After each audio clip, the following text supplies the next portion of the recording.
The 1970s were a transformative decade for the automotive industry, marked by innovation, experimentation, and the rise of small, sporty coupes. Manufacturers sought to attract new buyers by offering cars that combined style, affordability, and performance. Many of these vehicles were visually striking, featuring sleek lines, compact proportions, and modern design elements. However, the rush to bring products to market often led to compromises in safety, reliability, and durability. Don't forget to subscribe.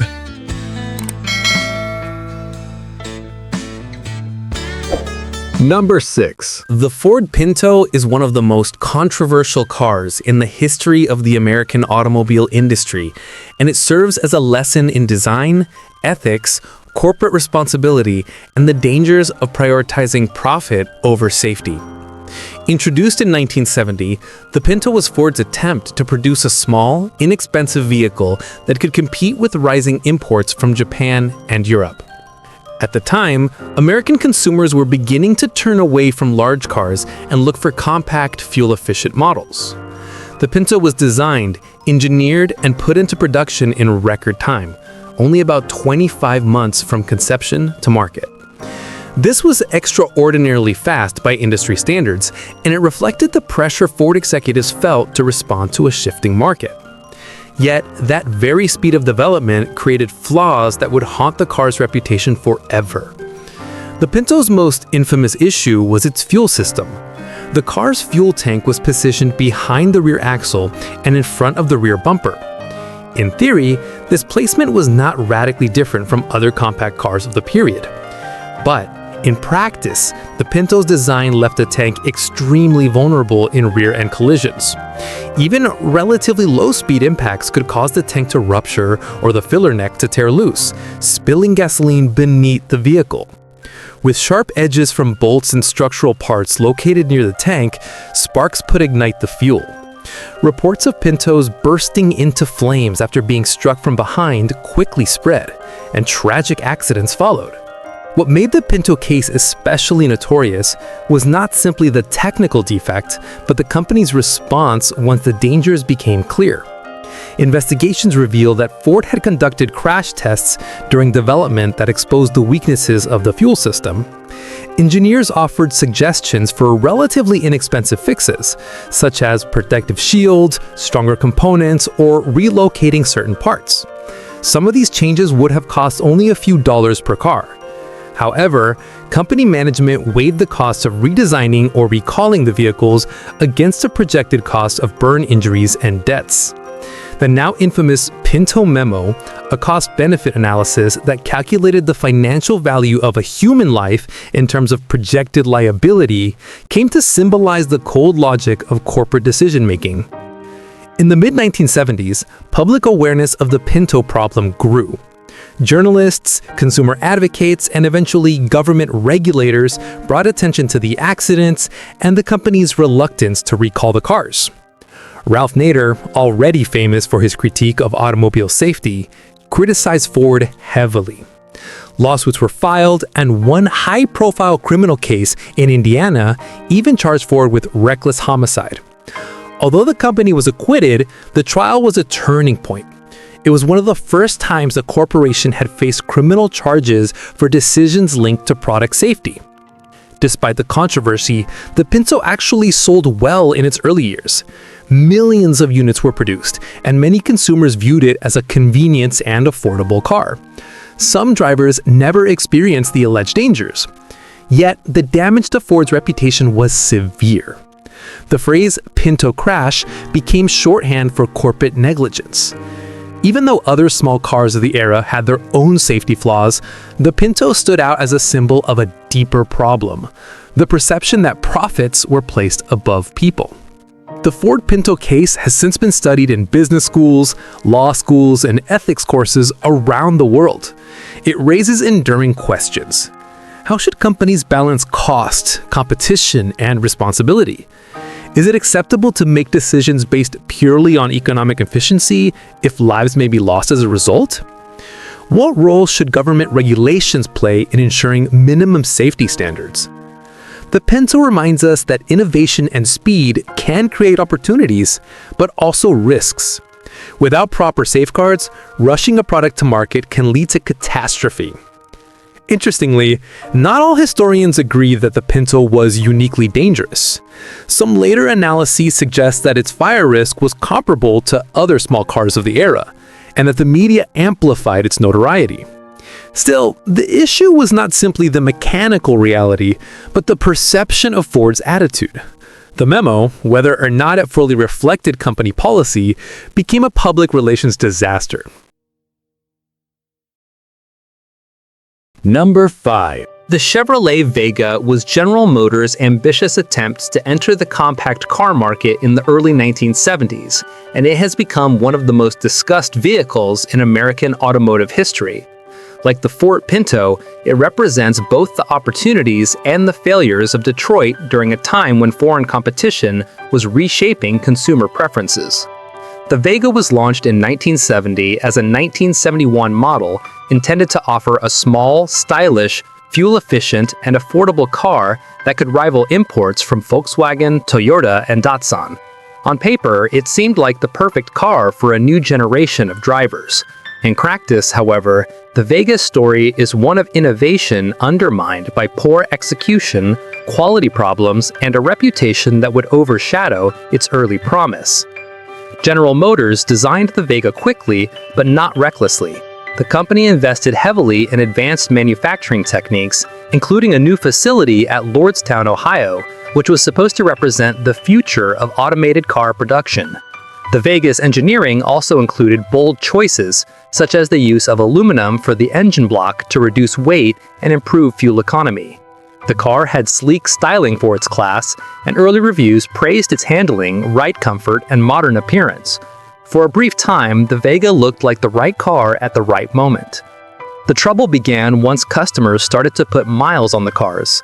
The Vega's aluminum engine, though innovative, suffered from durability issues. Because the block was not lined with steel sleeves, it was prone to rapid wear, overheating, and in some cases, catastrophic failure. Owners reported problems with oil consumption, loss of power, and engine breakdowns at surprisingly low mileage. In addition, the car's body panels were thin and poorly protected against corrosion. Within a few years, rust became one of the Vega's most infamous traits, especially in northern states where road salt was common. Some cars showed visible rust in only 2 or 3 years of use, a shocking outcome even by the standards of the 1970s. The problems with the Vega were not only mechanical, but also cultural. The Lordstown assembly plant, which had been hailed as a model of modern automation, soon became the center of labor unrest. Workers complained about high-speed assembly lines, poor working conditions, and management practices that valued quantity over quality. The result was not only labor strikes, but also inconsistent workmanship. Stories circulated of cars leaving the factory with missing parts, sloppy fit and finish, or defects that should have been caught in inspection. Whether these accounts were exaggerated or not, they reinforced the idea that the Vega was a car compromised by corporate mismanagement and workforce dissatisfaction. Despite its flaws, the Vega sold well in its early years. Consumers were eager for small cars, and the Chevrolet brand carried weight. By 1974, more than 2 million Vegas had been produced, making it one of the best-selling cars in its segment. However, as reliability problems spread and the reputation of the car deteriorated, sales began to decline. Number 4. The AMC Gremlin is one of the most unusual cars of the 1970s and perhaps one of the most polarizing. Produced by American Motors Corporation between 1970 and 1978, the Gremlin was AMC's answer to the growing demand for small, fuel-efficient cars in the United States. At a time when foreign imports were taking more market share and Detroit was struggling to adapt, AMC, the smallest of the American automakers, tried to stand out by offering something different. The result was a car that people either loved for its quirky personality or mocked for its awkward design. Decades later, the Gremlin remains a symbol of both AMC's creativity and its limitations. The most striking thing about the Gremlin was its styling. AMC designers took the front half of their Hornet sedan and chopped off the back, creating a stubby two-door hatchback that looked unlike anything else on the road. Some critics compared it to a sawed-off Hornet, while others said it resembled a cartoon car. Whatever people thought, the design certainly drew attention. In an era when cars tended to be either sleek or boxy, the Gremlin was unapologetically odd. For buyers who wanted something different, it had a certain charm, and AMC even marketed its weirdness directly in advertisements. Underneath the unusual body, the Gremlin shared much with AMC's other models. It used a conventional rear-wheel drive layout and came with a variety of engines, from an economical inline-4 to the company's well-known inline-6, and eventually even a V8 in some versions. This gave buyers a wide range of choices, from basic commuter cars to surprisingly fast compact coupes. In fact, performance-oriented Gremlins with larger engines developed a cult following among enthusiasts who appreciated the car's simplicity and potential for modification. However, the majority of Gremlins sold were equipped with smaller engines aimed at fuel-conscious drivers. The Gremlin arrived at a key moment in American automotive history.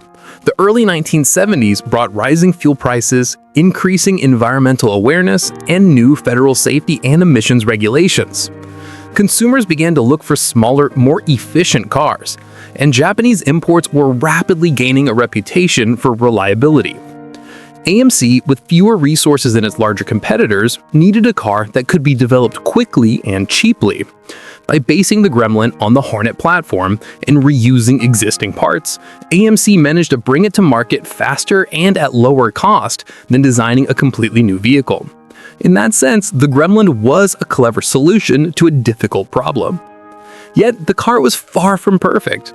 Like many American small cars of the 1970s, it suffered from inconsistent build quality, rust issues, and sometimes crude workmanship.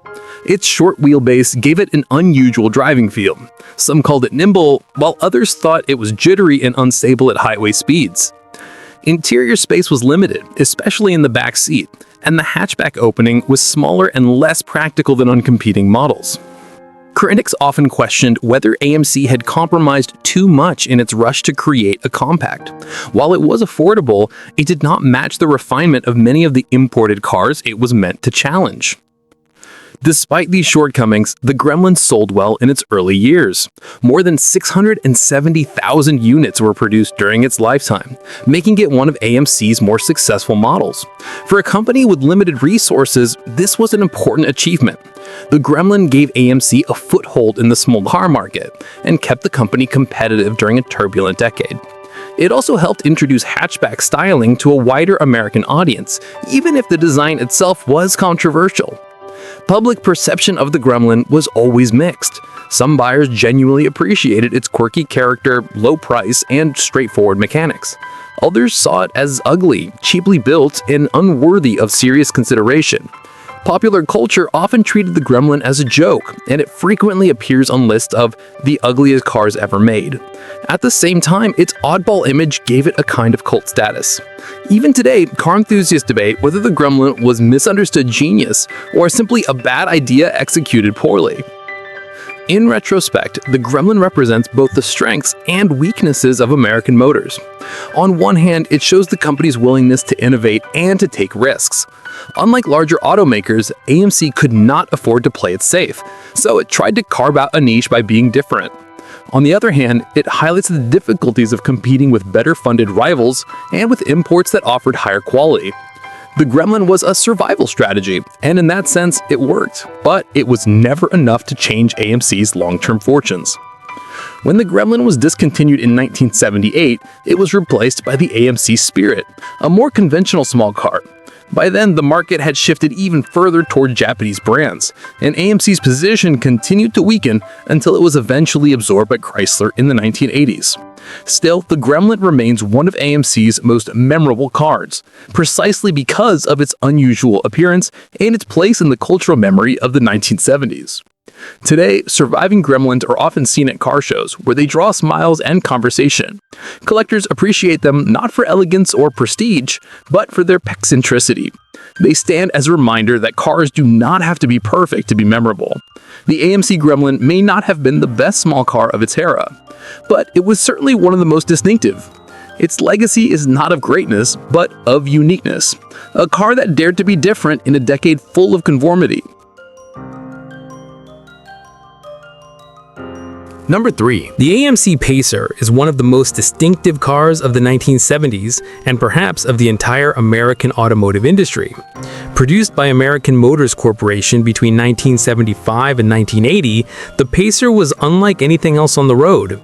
With its wide body, enormous glass area, and futuristic curves, it was instantly recognizable and often mocked as one of the strangest cars ever made. Yet beneath its unusual appearance lay a story of bold innovation, corporate struggle, and the difficulties of trying to create something truly different in a conservative market. Today, the Pacer is remembered as both a failure and a cult icon, a car that dared to stand apart but could not escape the realities of its time. The most striking thing about the Pacer was its design. AMC's styling chief Richard Teague wanted to create a car that would look modern well into the future, anticipating changing tastes and regulations.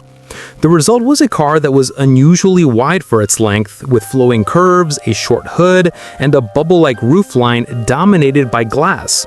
Advertisements called it the first wide small car, emphasizing that it offered the interior space of a larger vehicle in a compact footprint.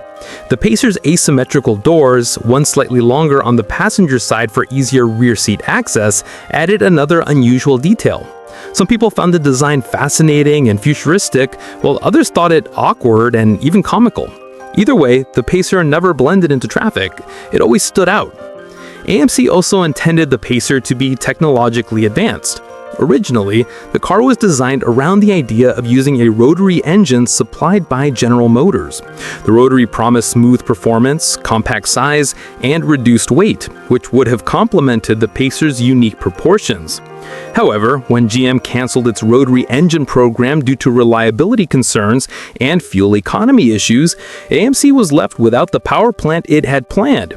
In a rushed compromise, the company fitted the Pacer with its traditional inline-six engines, which were heavier and less efficient than intended. Later models even received V8 options, which further undermined the Pacer's promise of efficiency. This change was critical. The car had been engineered with a rotary in mind, and the substitution made it heavier, less balanced, and less competitive in the emerging market for fuel-saving compacts. The timing of the Pacer's release was also unfortunate. It debuted in 1975, just after the 1973 oil crisis had made fuel economy the top priority for many American drivers. While the Pacer was technically a compact car, its wide stance and heavy body gave it worse fuel consumption than smaller, lighter rivals from Japan. Buyers who were looking for economy cars often passed it over for Toyotas, Hondas, and Datsuns, which offered proven reliability and better mileage. Meanwhile, buyers who wanted style and performance were rarely drawn to a car that looked so unusual and, to some, even cartoonish. Still, the Pacer attracted attention, and for a time, it sold reasonably well. Its comfort, visibility, and smooth ride won some fans, and it found a niche among drivers who wanted to stand out. But as the novelty wore off and the shortcomings of fuel economy, weight, and reliability became clear, sales declined. By 1980, the model was discontinued as part of AMC's ongoing struggle to survive in a market dominated by the Big Three and increasingly by imports. The Pacer's reputation has long been controversial. For many years, it was ridiculed as one of the ugliest cars ever built, a rolling joke often cited alongside the Edsel or the Yugo. Its odd proportions made it a favorite target of comedians and critics, yet at the same time, it gained a cult following. Some owners loved its eccentric design and appreciated that it was comfortable, airy, and different. In the 1990s, the car enjoyed renewed fame when it appeared in the comedy film Wayne's World, complete with a memorable scene involving a blue Pacer and a rock anthem. This moment cemented the car's place in pop culture as so bad it's good, a quirky relic of the 1970s. In retrospect, the AMC Pacer represents both the ambition and the difficulties of American motors. The company was never afraid to try unusual ideas, from the Gremlin to the Eagle, and the Pacer was its boldest design statement. AMC hoped to leap ahead of its rivals by producing a car that would anticipate future regulations, offer new technology, and break the mold of conventional styling. In many ways, it succeeded. The Pace would look like nothing else, and its designers were genuinely thinking ahead. But the failure of the rotary engine plan, the weight and inefficiency of the substituted power plant, and the mismatch with consumer expectations doomed the car commercially. Today, the Pacer is valued not as a great car, but as an unforgettable one. Collectors and enthusiasts cherish surviving examples for their uniqueness and for the stories they represent. At classic car shows, Pacers draw crowds because of their sheer oddity, sparking conversations about design, history, and the culture of the 1970s. Number 2. The Mercury Capri was one of the more unusual entries in the American car market of the 1970s, and its history is tied closely to the global strategies of the Ford Motor Company. Introduced to the United States in 1970 as a 1971 model, the Capri was marketed through Ford's Mercury division, but was in fact a European car at its core.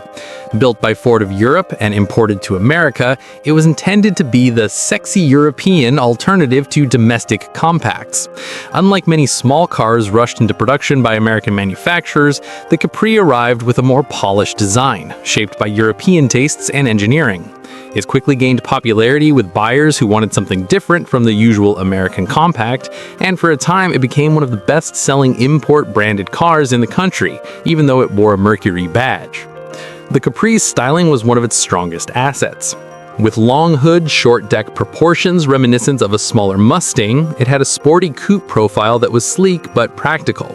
Its design was clean, with restrained European lines that contrasted sharply with the heavier, more flamboyant shapes of many American coupes. For younger buyers and for those who wanted European flair at an affordable price, the Capri had strong appeal. Mercury dealers promoted it heavily as a stylish yet economical choice, and advertisements played up its foreign sophistication while also stressing that it was affordable and easy to maintain. Mechanically, the Capri was offered with a variety of engines, ranging from efficient 4-cylinders to more powerful V6 options. Because it was based on European Ford platforms, it had lighter construction and tighter suspension tuning than most American cars of the era. Reviewers often praised its nimble handling, precise steering, and fuel economy. At a time when Detroit compacts were often compromised by rushed engineering or poor quality, the Capri stood out as a car that seemed more refined. It was not a sports car in the pure sense, but it delivered a balance of performance and practicality that won it many admirers. Sales of the Capri in the US were surprisingly strong. Between 1970 and 1977, nearly 500,000 units were sold, making it one of the most successful European imports to wear a domestic brand name. For Mercury, which often struggled to define its identity within Ford's hierarchy, the Capri was a welcome boost. It brought younger customers into dealerships, and it gave the division a model that felt fresh and distinctive. For Ford of Europe, the success of the Capri in America demonstrated that there was a real market for compact coupes with European character. Yet, despite its strength, the Capri was not without its weaknesses. Being an import, parts availability and service could sometimes be an issue. Its engines, while efficient, were not always well suited to American driving conditions, and buyers who expected muscle car performance were often disappointed. Rust was a recurring problem, especially in northern climates, and like many cars of the 1970s, the Capri was affected by tightening emissions and safety regulations that often reduced performance or added weight. By the mid-1970s, as fuel crises and new rules reshaped the market, the Capri's initial charm began to fade. In 1979, a new Mercury Capri appeared, but it was a very different car. Instead of being imported from Europe, it was now a version of the American Mustang, built domestically on the Fox platform. While still sold under the Capri name, it had little in common with the earlier European imports that had defined the model's reputation. The American Capri was a competent car in its own right, but it lost the unique identity that had made the original such a distinctive choice. To many enthusiasts, the true Mercury Capri was the European import of the early 1970s, not the rebadged Mustangs that followed. The legacy of the Capri is complex. On one hand, it was one of the few cars of its era to successfully combine European engineering with American marketing, and for that reason it remains fondly remembered. On the other hand, it never developed the same lasting impact as the Mustang or other iconic coupes, and its later transformation into a domestic Mustang variant diluted its image. Still, for many who drove or owned one in the early 1970s, the Capri was a refreshing alternative, a car that proved not every compact coupe of the decade had to be compromised. Today, surviving early Mercury Capris are appreciated by collectors who value their European heritage and their role in Ford's global strategy. They're not especially common, as rust and age have taken their toll, but well-preserved examples highlight the qualities that made the car appealing in its time: sharp design, lively handling, and a personality distinct from most American coupes. In the broader history of the 1970s, the Capri represents a bridge between European and American approaches to small cars, and it stands as a reminder that sometimes the most interesting vehicles are those that cross boundaries. The Mercury Capri may never have achieved the fame of the Mustang or the notoriety of the Pinto, but it carved out its own niche in the crowded and often chaotic car market of the 1970s. Its story reflects both the challenges and the opportunities of that era, when automakers were experimenting with new ideas and responding to rapid changes in consumer expectations. The Capri's success, even if temporary, showed that American buyers were open to European-style coupes. Number 1. The Chevrolet Monza was one of General Motors' most ambitious small cars of the 1970s, a product born out of changing market demands, rising fuel prices, and the need to offer something stylish and economical at the same time. Introduced for the 1975 model year, the Monza was intended to be a sporty compact coupe, a car that could deliver both efficiency and flair in the wake of the 1973 oil crisis. It was part of GM's H-body line, closely related to the Chevrolet Vega, but presented as a more sophisticated and attractive offering. In theory, it would give Chevrolet a competitor to the Ford Mustang II and other sporty compacts, while also appealing to buyers who wanted European-inspired style in an American package. In practice, the Monza reflected both the creativity and the compromises of Detroit during this turbulent decade. The design of the Monza was one of its strongest points. Its sleek aerodynamic shape was inspired by the Italian Ferrari 365 GTC-4, and for a relatively affordable car, it carried a surprising amount of European flair. The low nose, flowing roofline, and compact proportions made it stand out among American cars of the mid-1970s, which were often boxy or burdened by large bumpers and heavy lines. Buyers responded positively to its looks, and the Monza quickly developed a reputation as one of the better-looking small coupes of its time. Chevrolet marketed it as a car that offered a lot to like, emphasizing its stylish design as a key selling point. Under the skin, the Monza shared much with the Vega, including its basic chassis and suspension layout. Early plans even called for it to use GM's rotary engine, which at the time was seen as futuristic and smooth running. However, much like the AMC Pacer, the Monza's rotary dreams fell apart when GM abandoned the project due to fuel economy and durability concerns.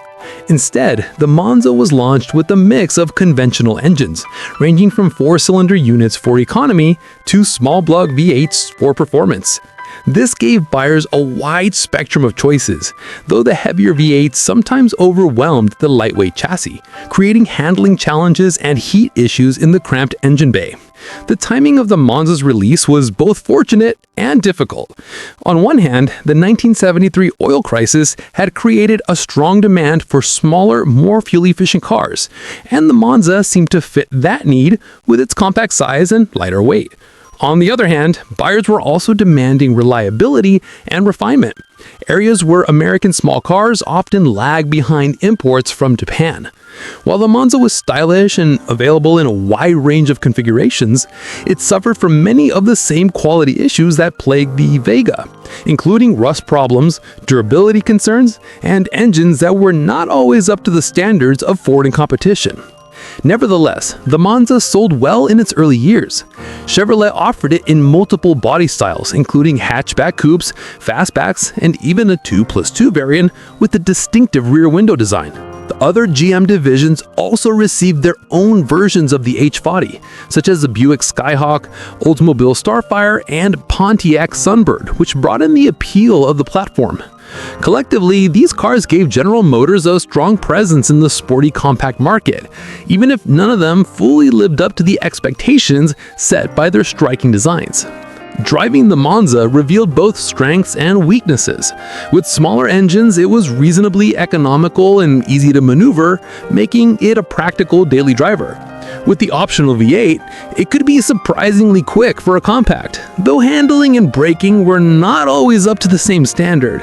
Some enthusiasts enjoyed the challenge of modifying and tuning the Monza to extract better performance. And today, the car has a small following among collectors who appreciate its potential as a lightweight V8 platform. Still, most buyers in the 1970s were not looking for a project car, and for them, the Monza's compromises often overshadowed its strengths. As the decade wore on, the Monza struggled to maintain its early momentum. Stricter emissions regulations and changing consumer tastes made it harder for sporty compacts to thrive, and competition from both domestic and foreign manufacturers increased. By the end of the 1970s, the Monza and its H-body siblings were losing ground, and production eventually ended after the 1980 model year.